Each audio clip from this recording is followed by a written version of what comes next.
Welcome sa Pinoy Crime Hub. Sa video na ito ay isasalaysay ko sa inyo ang kaso ni Eleanor Indico, isang Pinay sa Las Vegas, Nevada na pumaslang sa kanyang hipag na Amerikana na nag-iwan ng maraming katanungan sa lahat. Ano nga ba ang totoong nangyari sa kanila? Ang kasong ito ay tungkol sa isang pamilya sa Las Vegas, Nevada. Kwento ng pag-ibig, karahasan at bagong yugto ng buhay at bagong pag-ibig na hindi inakalang uusbong sa gitna ng trahedyang naranasan nila.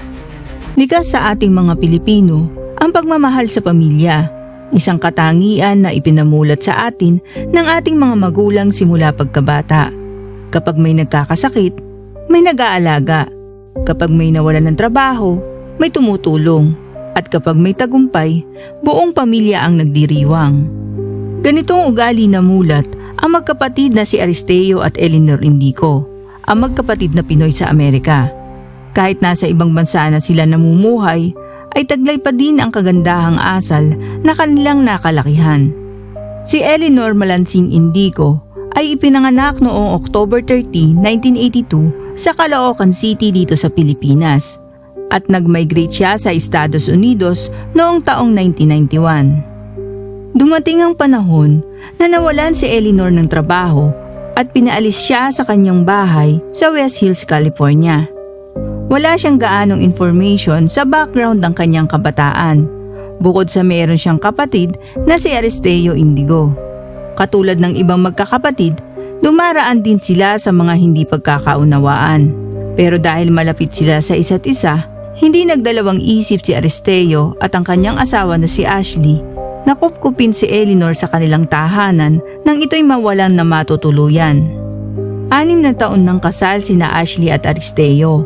May 2 na silang anak at ilang buwan na lang ay isisilang na ni Ashley ang kanilang 3 supling. Tahimik at payapa ang kanilang pamumuhay hanggang dumating si Eleanor. Lumipat si Eleanor sa apartment ng mag-asawa at bagamat bukas ang kanilang tahanan para sa kanya, may inilatag silang malinaw na mga kondisyon.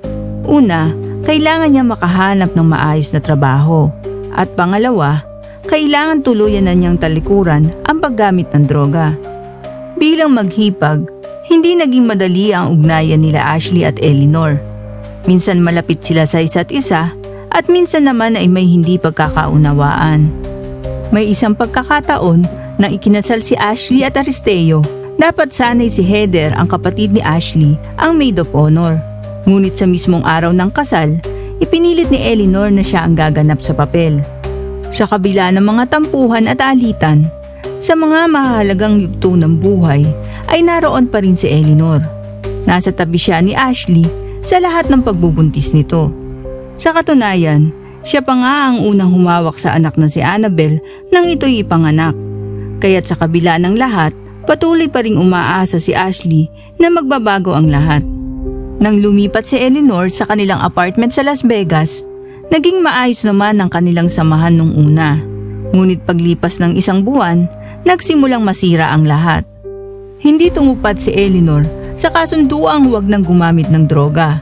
At hindi rin ito naghanap ng trabaho, kaya lumala ang tensyon sa pagitan ni Eleanor at ng mag-asawa.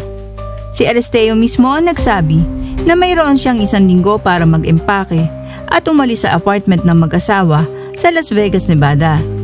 Makalipas ang 2 araw, nakatanggap si Aristeo ng tawag mula sa kanyang asawa na si Ashley na galit at halatang pagod ang tinig nito.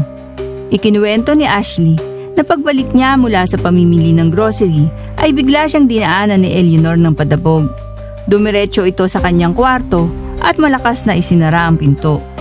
Sinubukan siyang pagsabihan ni Ashley dahil natutulog ang mga bata ng mga oras na iyon. Aniya, huwag ka magdabog at maingay. Pero sa halip na humingi ng tawad sa kanya, sinigawan pa siya ni Eleanor. Dahil dito, tinawagan ni Ashley si Aristeo. Inireklamo niya ang ugali ng kapatid nito at sinabing pinapataas ni Eleanor ang kanyang dugo. Giit pa ni Ashley, hindi ito maganda lalo na't malapit na siyang manganak. Kaya't nag-alala si Aristeo at agad niyang sinabi sa asawa na pag-uwi niya ay aayusin niya ang problema sa bahay. Pero ang hindi niya alam, Habang nasa trabaho siya at inaakalang panandalian lang ang nabumuong tensyon sa bahay, ay patuloy na tumitindi ang bangayan ng kanyang asawa at kapatid. At pagbalik niya sa kanilang tahanan, ay isa na lang sa kanila ang may buhay. Ang mga sumunod na pangyayari ay tila eksena sa isang karumaldumal na pelikula.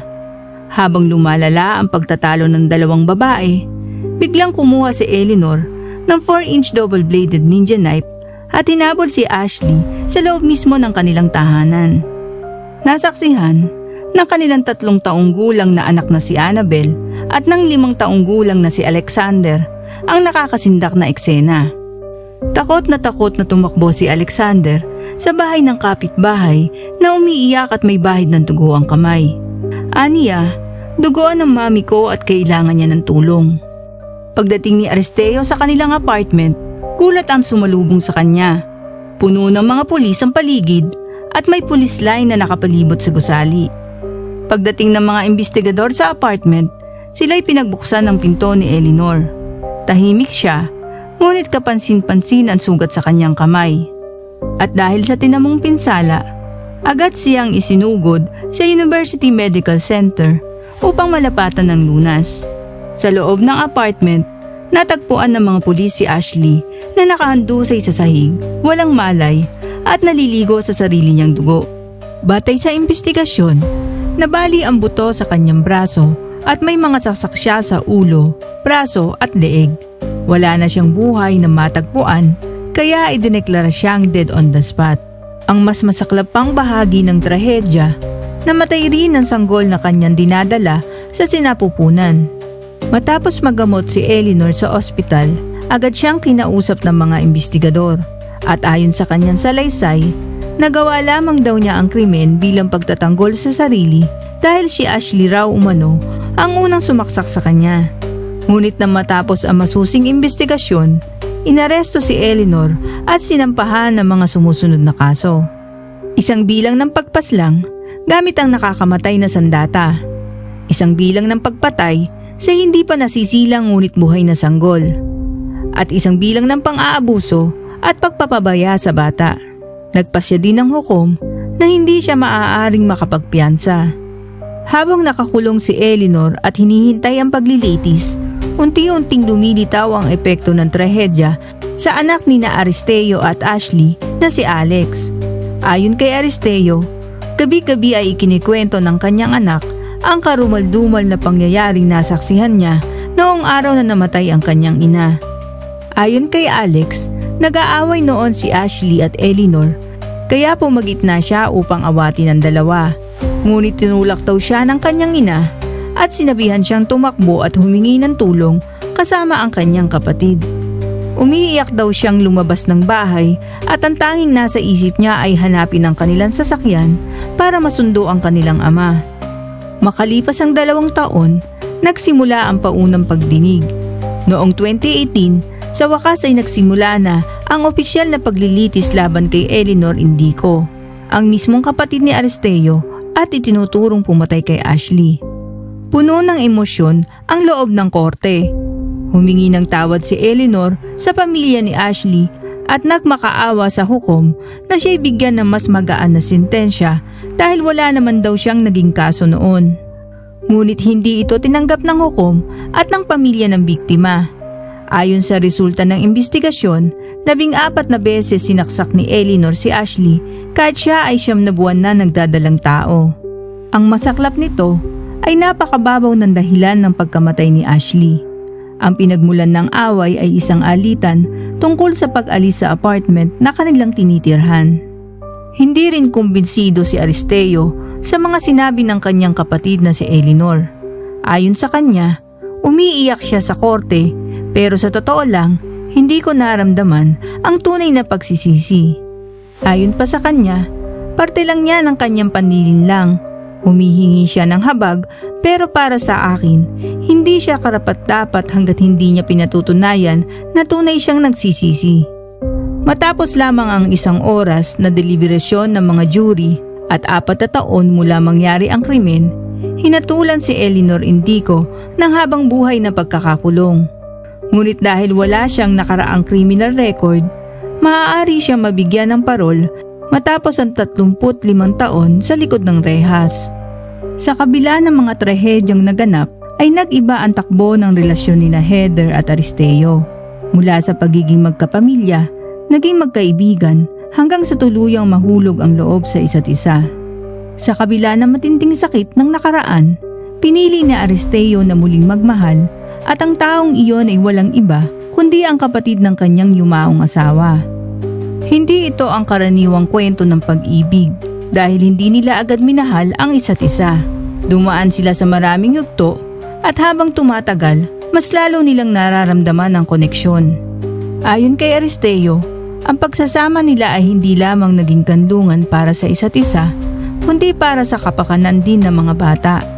Ayon pa sa kanya, hindi niya inakala na sa lahat ng hirap at sakit na pinagdaanan niya, may isang taong darating na magpapagaan ng lahat. Isang taong magiging mahalagang bahagi ng kanyang buhay, isang bagong pag-ibig, isang bagong panimula. Di nagtagal, ay nagkaroon sila ng isang anak. Isinilang ang anak ni Aristeo at Heather na si Jason Hart sa gitna ng unos, ngunit nagsilbi itong liwanag sa kanilang madilim na mundo na nabalot ng trahedya. Pero sa kabila ng bagong simula at bagong buhay, hindi pa rin nawawala sa isipan ni Aristeo na darating ang panahon ay tatanungin siya ng kanyang mga anak kung ano nga ba ang tunay na mga pangyayari. Mga katanungang hindi madaling sagutin.